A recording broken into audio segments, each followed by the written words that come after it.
আমার বয়স যখন ১৪, তখন আমি গ্রীষ্মের ছুটিতে পিস্তুত দাদার বাড়িতে গিয়েছিলাম। দাদা, যার নাম ছিল অনির্বাণ, সে শহরের ব্যস্ততা ছেড়ে গ্রামের শান্ত পরিবেশে একটা পুরনো দোতলা বাড়িতে থাকত। সেখানে তার সাথে থাকতেন তার স্ত্রী, অর্থাৎ আমার বৌদি, অপর্ণা বৌদিমণি। বৌদিমণি দাদার থেকে বয়সে অনেকটা ছোট ছিলেন, সদ্য বিবাহিত। গ্রামের মানুষ হলেও তার মধ্যে ছিল অদ্ভুত এক স্নিগ্ধতা আর আধুনিক রুচির ছাপ। দাদা অফিস বা কাজে ব্যস্ত থাকতেন, তাই আমার আর বৌদিমণির দিন কাটত মূলত বারান্দায়। সেই বারান্দাটা ছিল বিশাল, ছায়াময়, আর দিনের শেষবেলায় সেখানে বসে বৌদিমণির সঙ্গে আমার নানা কথা হতো। বৌদিমণি সারাদিন হাসি খুশি থাকতেন, কিন্তু আমি লক্ষ্য করতাম, সন্ধ্যা নামার পরে তিনি যেন একটু অন্যরকম হয়ে যেতেন। দাদা আসতে দেরি করলে তার মুখে ফুটে উঠত একরকম অজানা অস্থিরতা। তিনি আনমনে বারান্দার রেলিং ধরে দাঁড়িয়ে থাকতেন, আর গ্রামের পথে চোখ রাখতেন। আমি তখন তার পাশে চুপচাপ গিয়ে বসতাম। আমার উপস্থিতি তিনি সব সময় উপভোগ করতেন। একদিন তিনি বললেন, কিরে অভি, এত চুপ কেন? তোর দাদা নেই বলে মন খারাপ? আমি বললাম, না বৌদিমণি। তোমার মন খারাপ কেন? তিনি প্রথমে হাসার চেষ্টা করলেন, কিন্তু সেই হাসিটা তার চোখ পর্যন্ত পৌঁছাল না। তারপর আমার মাথায় হাত রেখে বললেন, তোরা পাশে থাকলে আর মন খারাপ থাকে নাকি? শুধু মাঝে মাঝে মনে হয় আমার নিজের কেউ নেই তো, তাই। বৌদিমণির এই কথা শুনে আমার ভেতরে একরকম গভীর সহানুভূতি তৈরি হল। আমি তখন আর কিছু বলতে পারলাম না, শুধু আলতো করে তার হাতের উপর আমার হাতটা রাখলাম। আমার হাতের সেই ছোট্ট স্পর্শে তিনি চমকে উঠলেন, তারপর আমার দিকে তাকিয়ে এক স্নেহমাখা হাসি হাসলেন। সেই মুহূর্তে আমি অনুভব করলাম, আমারও যেন তাকে খুব দরকার। একদিন রাতে হঠাৎ আমার খুব জ্বর এলো। সারা শরীর কাঁপছিল। দাদা তখনও বাড়ি ফেরেননি। বৌদিমণি সব কাজ ফেলে আমার কাছে ছুটে এলেন। কখন কপালে জলপট্টি দিচ্ছেন, কখন ফিসফিস করে জিজ্ঞেস করছেন, বেশি কষ্ট হচ্ছে রে? তার সেই যত্নের মাঝেই যেন এক মাতিসুলভ কোমলতা লুকিয়েছিল। দ্বিতীয় রাতটা ছিল আরও গভীর। জ্বর কিছুটা কমেছে, কিন্তু আমি ঘুমাতে পারিনি। বাইরে তখন চাঁদের আবছা আলো। বৌদিমণি আমার পাশে বসেছিলেন। তিনি তার শাড়ির আঁচলটা একটু গুটিয়ে আমার কপালে হাত রাখলেন। উফ, এখন একটু জ্বর কম মনে হচ্ছে। তোর দাদাটা এখনো এলো না, নইলে একটু নিশ্চিন্ত হতাম। বৌদিমণি দীর্ঘশ্বাস ফেললেন। আমি আস্তে করে তার হাতটা ধরে বললাম, তুমি তো আছো বৌদিমণি। তোমার হাতেই আমার সবথেকে শান্তি গু। আমার এই কথায় বৌদিমণির চোখ দুটো ছলছল করে উঠল। তিনি আর কিছু বললেন না, শুধু আমাকে আরও কাছে টেনে নিলেন। তারপর আমার মাথাটা আলতো করে তার কোলের উপর রেখে দিলেন। মাথায় তার হাতের স্পর্শ, ধীর, ছন্দমা আর অদ্ভুত শান্তিদায়ক। আমার মনে তখন এক অজানা আলোড়ন শুরু হয়েছিল। আমি তার গা থেকে আসা চেনা সুগন্ধ পাচ্ছিলাম, যা আমাকে এক ঘোরের মধ্যে নিয়ে যাচ্ছিল। কিছুক্ষণ পর আমি ফিসফিস করে বললাম, বৌদিমণি, একটু আদর করবে? বৌদিমণি অবাক হয়ে হাসলেন। তার হাসিটা ছিল মুক্ত, কিন্তু তার চোখে ছিল একরকম গভীর স্নেহ। দুষ্টু ছেলে, এত বড় হয়ে গেছিস, এখনও ছোটদের মতো বায়না, তিনি বললেন। তোদের আদর করতেই তো আমার ভালো লাগে। আয়, যত খুশি আদর নে কি। এই বলে তিনি আলতো করে আমার চুলগুলো এলোমেলো করে দিলেন, কপালে একটা স্নেহমাখা চুমু খেলেন। তারপর আমার মুখটা টেনে নিয়ে নিজের বুকের কাছে আলতো করে চেপে ধরলেন। সেই মুহূর্তে আমি তার হৃদস্পন্দন স্পষ্ট শুনতে পাচ্ছিলাম। সেই শব্দ, তার শরীরের উষ্ণতা আর তার গভীর মমতা, সবকিছু মিলে আমার মনে হচ্ছিল যেন আমি এক নিরাপদ আশ্রয়ের সন্ধান পেয়েছি। আমরা দুজন দীর্ঘ সময় সেই নীরব ভালোবাসার বাঁধনে আবদ্ধ ছিলাম। এইখানে কোনো চাওয়া ছিল না, ছিল না কোনো সম্পর্কের বাঁধন ভাঙার ভয়। ছিল শুধু দুজনের এক গভীর বোঝাপড়া, কৈশোরের নাবলা টান, আর মনের ভাষায় লেখা এক পবিত্র অনুভূতি। সেই রাতে আমি কেবল শরীরকে নয়, মনকেও শান্ত হতে দেখেছিলাম। বৌদিমণির সেই স্পর্শ আমাকে শিখিয়েছিল, ভালোবাসা কেবল কথা বা নিয়মে বাধা থাকে না, তা নীরব অনুভবেও প্রকাশ পায়। সেই স্মৃতি আজও আমার মনে গেঁথে আছে, এক অমূল্য সম্পদ হিসেবে।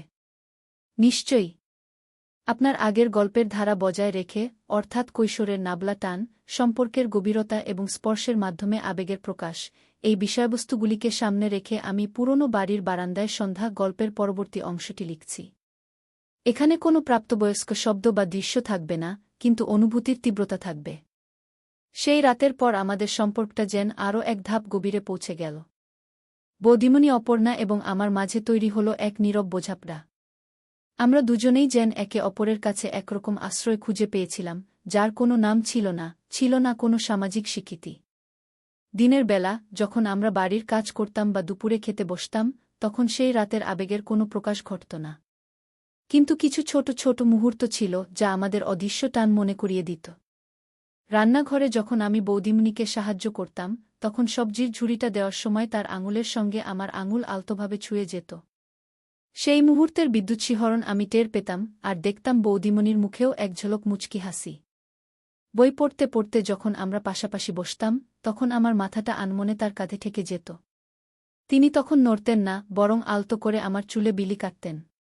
সেই সময় তার শরীরের উষ্ণতা আমাকে যেন পুরোপুরি ভেতরে ভেতরে আচ্ছন্ন করে ফেলত।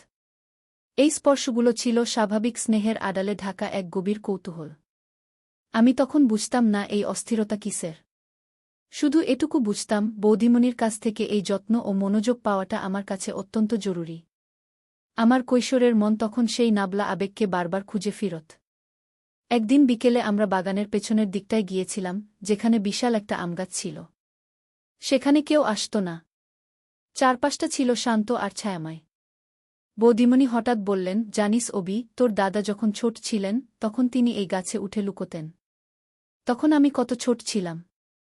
আমি গাছটার দিকে তাকিয়ে চুপ করে রইলাম। তারপর বললাম, বৌদিমণি, তুমি কি আমাকে কখনো একা ছেড়ে দেবে? আমার এই সরল প্রশ্নে তিনি অবাক হলেন না। শান্ত স্বরে বললেন, এসব কি বলছিস? আমি তো তোর পাশেই আছি গু। আমি তার হাত ধরে বললাম, সবাই তো একদিন চলে যায়। দাদা যেমন কাজের জন্য দূরে থাকেন। তোমার যদি মনে হয় আমার সঙ্গে কথা বললে তোমার খারাপ লাগবে, তুমি যদি গু। তিনি আমাকে থামিয়ে দিলেন। আমার হাতটা ধরে নিজের বুকের কাছে টেনে নিলেন। তারপর বললেন, পাগল ছেলে, তুই আমার সেই শান্তি যেটা আমি কোথাও খুঁজে পাইনি। তুই পাশে থাকলে আমার কোনো চিন্তা থাকে না। আমি তোকে কেন দূরে সরিয়ে দেব? সেই মুহূর্তে তার আঁচলের নরম গন্ধ আর তার চোখের গভীর মায়া, সবকিছু মিলে আমার ভেতরে যেন এক গোপন প্রতিশ্রুতি তৈরি করল। আমি মাথা নিচু করে বললাম, আমি তোমার জন্য সব করতে পারি বৌদিমণি গু। তিনি আলতো করে আমার পিঠ চাপড়ে দিলেন। সেই স্পর্শে ছিল একরকম প্রশ্রয় ও গভীর নির্ভরতা। আমাদের এই গোপন কথাগুলো সেই আমগাছতলায় যেন এক নতুন সম্পর্কের বীজ বুনেছিল। একদিন রাতে দাদা বাড়িতে ফিরলেন অনেক দেরিতে। আমি তখনও ঘুমাইনি। মৃদু আলো শুয়ে বই পড়ছিলাম। দাদা ফিরে এসে খেতে বসতেই বৌদিমণি আমার ঘরে এলেন। তিনি আমার কপালে হাত রেখে বললেন, ঘুমাসনি এখনো? জ্বর আবার আসছে নাকি? আমি চোখ বন্ধ করে তার হাতটা চেপে ধরলাম। না বৌদিমণি, ঘুম আসছে না। তুমি একটু বসো না আমার কাছে, আমি বললাম। বৌদিমণি দরজাটা আলতো করে বন্ধ করে দিলেন। তারপর বিছানার একপাশে বসলেন। কিছুক্ষণ পর তিনি নিজে থেকেই আমার মাথায় হাত বুলিয়ে দিতে শুরু করলেন। তার সেই চেনা স্পর্শ, সেই ধীর ছন্দ, আমার শরীর যেন আপনা থেকেই সেই আরামটুকু খুঁজতে শুরু করল। আমি সাহস করে তার দিকে ঘুরে তাকালাম। তিনি আমার দিকেই তাকিয়েছিলেন। তার চোখে ছিল স্নেহ, শান্তি আর এক গভীর মায়াময় অপেক্ষা। আমি ধীরে ধীরে তার আরও কাছে গেলাম। বৌদিমণি তখন নিজে থেকেই তার হাতটা বাড়িয়ে আমাকে আরও নিবিড়ভাবে জড়িয়ে ধরলেন। তার আলিঙ্গন ছিল কোমল কিন্তু শক্ত, যেন তিনি আমাকে তার সবটুকু মমতা দিয়ে আগলে রাখতে চাইছেন। সেই নিস্তব্ধ রাতে পুরনো বাড়ির বারান্দায় নয়, ঘরের ভেতরেও আমাদের মধ্যে এক অদ্ভুত নীরব আবেশ ছড়িয়ে পড়ল। সেই রাতে আমরা শুধু অনুভব করেছিলাম দুটি মনের গভীরতম নির্ভরতা, যা কৈশোরের আবেগে ছিল স্পর্শময়, কিন্তু পবিত্র ও সীমালঙ্ঘনহীন। এইভাবেই আমাদের সম্পর্কটা এগিয়ে যাচ্ছিল, অপ্রকাশিত কিন্তু গভীর এক অনুভূতির বাঁধনে।